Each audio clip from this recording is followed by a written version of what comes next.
નવલા નોરતાની શરૂઆત થઈ ચૂકી છે અને તેને જોતા યુવાનોમાં અનેરો ઉત્સાહ પણ છે, થનગનાટ પણ છે। ગરબા રમવાનો શોખ નાના ભૂલકાઓથી લઈને મોટેરાઓ સુધી જોવા મળે છે। ત્યારે આજે વાત કરવી છે એક એવા ગરબીની જ્યાં ફક્ત ભૂલકાઓ જ ગરબે રમતા હોય છે। રાજકોટ જિલ્લાના ધોરાજીમાં એક એવી ગરબી જ્યાં કોઈ પણ જાતના ભેદભાવ વિના 1100 થી પણ વધારે ભૂલકાઓ ગરબાની રમઝટ બોલાવે છે। બજરંગ ગ્રુપ ખાડિયા દ્વારા આયોજિત જય ગેલી અંબે ભૂલકા ગરબીનું આયોજન છેલ્લા 23 વર્ષથી થાય છે।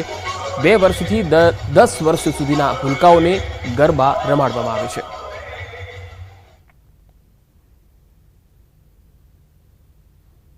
આ ભૂલકા ગરબીમાં 1100 જેટલી સંખ્યામાં તમામે તમામ 18 વર્ષના કોઈ પણ જ્ઞાતિ જાતિ ધર્મના ભેદભાવ વગર 2 વર્ષથી ઉપર અને 10 વર્ષથી નીચેના ભૂલકાઓને વિનામૂલ્યે પાસ આપી રમાડવામાં આવે છે।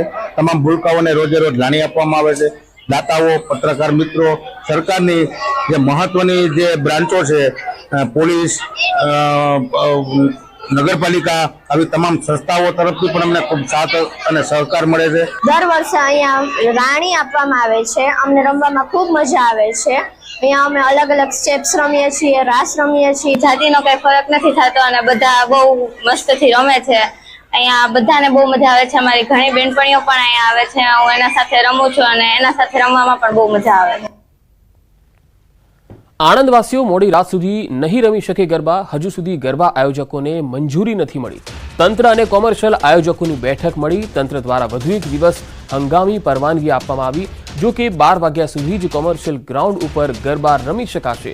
ફાયર એનઓસી ઓનલાઈન ન મળતા પરવાનગી નહોતી મળી, જેને લઈ આયોજકો અને ખેલૈયાઓ ચિંતામાં મુકાઈ ગયા। આવતીકાલે મેન્યુઅલ ફાયર એનઓસી મેળવી આયોજકોએ રજૂ કરવું પડશે। વડોદરા ફાયર વિભાગની ટીમે આણંદના ગરબા સ્થળોની મુલાકાત લીધી। ડોગ સ્ક્વોડ સાથે ગરબા સ્થળની ફાયર એનઓસી લેતા પહેલા નિરીક્ષણ કર્યું।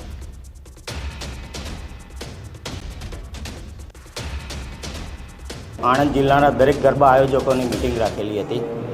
આ મિટિંગની અંદર જ્યારે સાહેબ તરફથી કહેવામાં આવેલું કે દરેક જણે ફાયર માટેની જે કંઈ પરમિશન લાવવાની છે તે કમ્પલસરી છે, તે છતાં ઇલેક્ટ્રિકની છે, એના ઇન્સ્યોરન્સની છે, વગેરે જે કંઈ હશે તમારી એનઓસી કમ્પલસરી લેવી ફરજિયાત છે। સર્વે અમે જિલ્લાના બધા આયોજકો સાથે મળીને નક્કી કરેલું છે કે અમે ફાયરની મંજૂરી લઈને આગળ ગરબા ચલાવીશું। નવરાત્રી પર્વને લઈ હર્ષ સંઘવી અને કોંગ્રેસ સાંસદ ગેનીબેન વચ્ચે સામસામે નિવેદનોનો મારો ચાલી રહ્યો છે। હર્ષ સંઘવીએ મોડે સુધી ગરબા રમવા નિવેદન આપ્યું તો બીજી તરફ ગેનીબેને ગુજરાતમાં મહિલાઓની સુરક્ષા અંગે સવાલ ઉઠાવ્યા। રાજકોટના ખેલૈયાઓના જણાવ્યા મુજબ ગુજરાતમાં મહિલાઓ સુરક્ષિત છે। પોલીસ પણ સતત રાત્રિ દરમિયાન ચેકિંગ કરતી હોય છે। ગુજરાતમાં દીકરીઓ જે અત્યારે ફીલ કરે છે એવો એક પણ સ્ટેટમાં ફીલ નથી કરતી, કારણ કે ગુજરાતની પોલીસ વ્યવસ્થા ખૂબ જ સારી છે।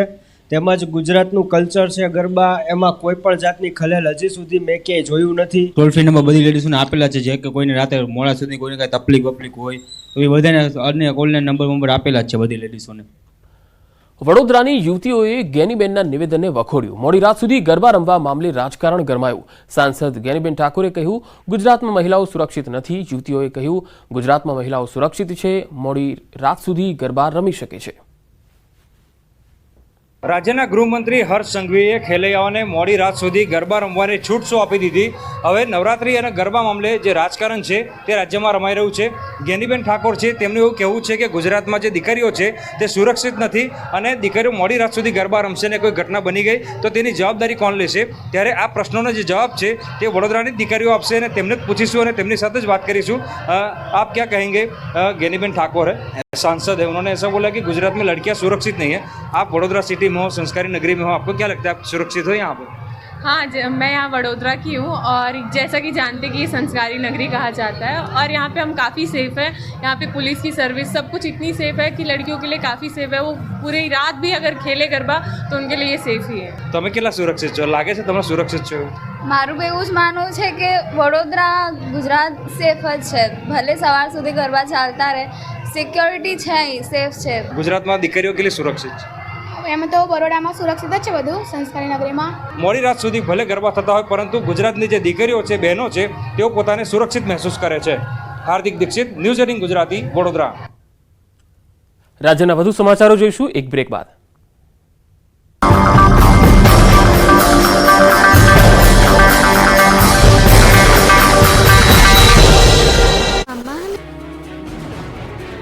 2 દિવસ ગુજરાતના પ્રવાસે આવેલા કેન્દ્રીય ગૃહમંત્રી અમિત શાહ સતત બીજા દિવસે વિવિધ કાર્યોની ભેટ આપી. અમિત શાહ બીજા દિવસે દિવસભર અલગ અલગ 13 કાર્યક્રમોમાં હાજરી આપી. અમિત શાહ બીજા દિવસના પ્રવાસનો પ્રારંભ ગાંધીનગરથી કર્યો. અડાલજમાં કેન્દ્રીય ગૃહપ્રધાન અમિત શાહના હસ્તે હીરામણી આરોગ્યધામનું લોકાર્પણ કરાયું. 50 કરોડના ખર્ચે બનાવાયેલી આધુનિક સુવિધા ધરાવતી હોસ્પિટલનું અમિત શાહના હસ્તે લોકાર્પણ કરવામાં આવ્યું. ત્યારે ગાંધીનગરમાં આરોગ્ય ક્ષેત્રે આજે સ્વર્ણિમ સૂર્યોદય થયો છે. ત્યારબાદ એડીસી બેંકના અને મહાત્મા મંદિરમાં આયોજિત કાર્યક્રમમાં હાજરી આપી હતી. ગાંધીનગરમાં મહાત્મા મંદિર ખાતે એડીસી બેંકની શતાબ્દી સમારોહમાં હાજર રહી શુભેચ્છા આપી. ત્યાંથી અમિત શાહ પેથાપુર ગામે પહોંચ્યા હતા. અહીં તળાવનું નવીનીકરણ બાદ લોકાર્પણ કર્યું. પેથાપુર ગામમાં આવેલા ઉટવાડિયા તળાવનું પણ લોકાર્પણ કરાયું. ગામના તળાવ કિનારે વૃક્ષારોપણ કર્યું. ગાંધીનગર મનપાએ ગ્રામજનોને વિકસિત તળાવની ભેટ આપી. અંદાજિત 8 કરોડના ખર્ચે તળાવનું નવીનીકરણ થયું. બાદમાં ગૃહમંત્રી અમિત શાહે ચંદ્રાસર તળાવનું લોકાર્પણ કર્યું. ચંદ્રાસર તળાવનું 2023માં અમિત શાહે ખાતમુહૂર્ત કર્યું.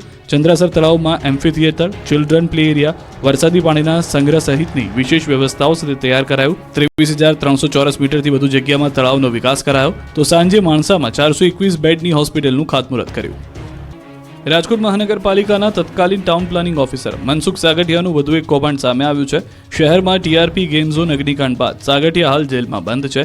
ત્યારે રાજકોટ શહેરના મવડી વિસ્તારમાં બાપા સીતારામ ચોક પાસે શ્રી હરિ સોસાયટી શેરી નંબર 16માં આવેલી જય કિશન સ્કૂલનું નવું બિલ્ડિંગ ગેરકાયદે ધમધમતું હોવાનું જાણવા મળ્યું છે.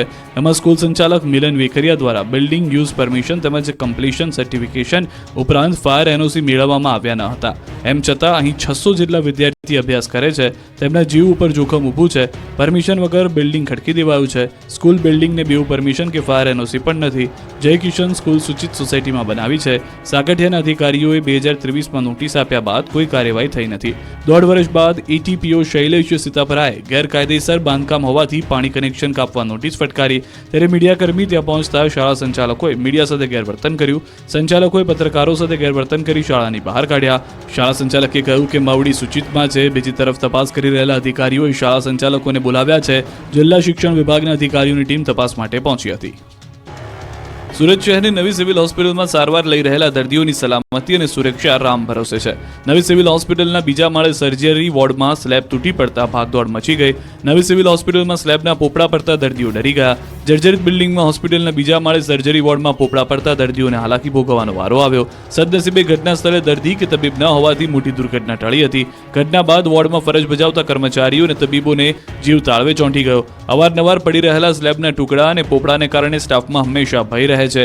ક્યારે પોપડા પડે તેનો ભય તેઓને સતત સતાવી રહ્યો છે.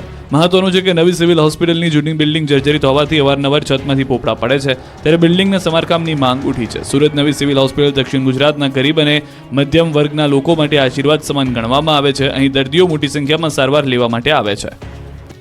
વલસાડ જિલ્લાના પારડી તાલુકામાં ચડ્ડી બનિયાનધારી ગેંગ તરખાટ મચાવી રહી છે. આ વખતે કોટલાવ ગામમાં એક ઘરને નિશાન બનાવ્યું. આ ચડ્ડી બનિયાનધારી ગેંગે સોના ચાંદીના દાગીના અને રોકડ મળી અંદાજે 1.5 લાખથી વધુના મુદ્દામાલની ચોરી કરી અને ફરાર થઈ ગયા. આ દાડપાડુ ગેંગના દ્રશ્યો સીસીટીવી કેમેરામાં કેદ થઈ રહ્યા છે. પરિવાર જ્યારે ઉપરના માળે રૂમમાં સૂતો હતો ત્યારે ચોર ગેંગે નીચેના ઘરનું તાળું તોડી ઘરમાં પ્રવેશ કરી ઘરમાં રહેલા સોના ચાંદીના દાગીના અને રોકડ મળી કુલ રૂપિયા 1.5 લાખના મત્તાની ચોરી કરી પલાયન થઈ. સવારે પરિવારને ચોરીની જાણ થતાં પોલીસને જાણ કરવામાં આવી અને પારડી પોલીસે ઘટના સ્થળે પહોંચી તપાસ શરૂ કરી.